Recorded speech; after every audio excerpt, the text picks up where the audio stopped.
رسول الله صلی الله علیه و سلم او هر وقت قیام اللیل میکرد، هر وقت تهجد میخوند، تنها در رمضان مبارک نبود.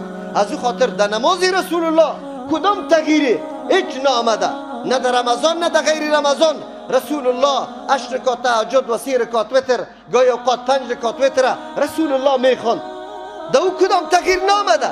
اگر در رمضان صحابه در گرد رسول الله جمع شده 11 رکعت خوانده، اگر بعد از دوسته زمزمه و هیاهوی شروع میشه یا 8 رکعت میخونه 20 رکعت است، پشت از این بحثا نگردی، عبادت الله را بکنه. هیچ کسی ثابت کرده نمیتونه که 20 رکعت در حدیث مرفوع ثابت بکنه و بگویه زمزمه میکنه این سنت عمری است. دروغ نگو. عمر رضی الله در 2 قاری به حدیث صحیح به سند صحیح ثابت کرد، جمع کرده به 8 رکعت که 3 رکعت هم وتر 11 رکعت شده. دروغ نگوی، مردم فریب نده. ما تنها از شما تقاضا میکنیم که عبادت الله را بکنی، ریا نکنی، سمعت نکنی، ایره نکنی. عبادت الله را که واقعا در او عاجزی و خشوع باشه. مساجدتان به چه قسم عبادت میشه؟ او مسلمانا، چه قسم ختمه را شما میکنی؟ قاری اجرتی را آورده میباشه، او بار خطا میباشه که من 4 جای دیگه ختم دارم، از امو خاطر بربرک واره میخوانه.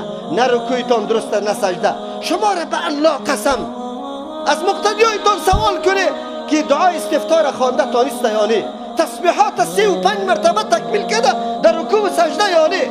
دعاهایی که در قاعده خوانده میشه. اقرب ترین حالت انسان برای قبولیت دعا کدام موضع است؟ سجده هست. اما تو سجده را مقتدی 1 مرتبه سبحان ربی الاعلی را نخونده.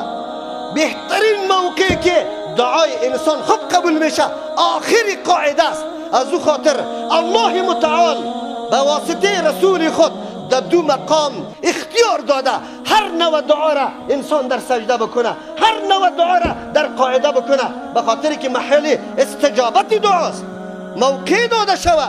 اما شما ملاها این مردم از این فضایل خبر نکرده. از پیشت مقتدی سوال میکنه و مولوی صاحب اللهم صل از پیشمان اللهم ربنامون پروا نداره. و جناب مفتی از شکم خودی فتوا را در کجا دادی که پروا نداره؟ کدام وقت رسول الله همینطور نماز خوانده؟ 1 صحابی، 1 تابعی، 1 تابعی همین قسم نماز خوانده؟ که دعاها را نخوانده باشه خود تو ملا 1 روز پیش میشی. نکو. فلا تخشوا الناس واخشونی. الله برات میفرماید از مردم نترس، از الله بترس. عبادت الله را توهین نکو، عبادت الله را تحقیر نکو. مردم بدانان این فرصت است، این موسم طلایی است. وقت و عمر انسان خزانه است، صندوقچه است. چه چیزا در هر روز دو میگذاری؟ طلا را میگذاری یا نقره را؟ این عمر است تو مانده رایستی، 1 روز همین صندوقچه پس میشه. عمر انسان صندوقچه است.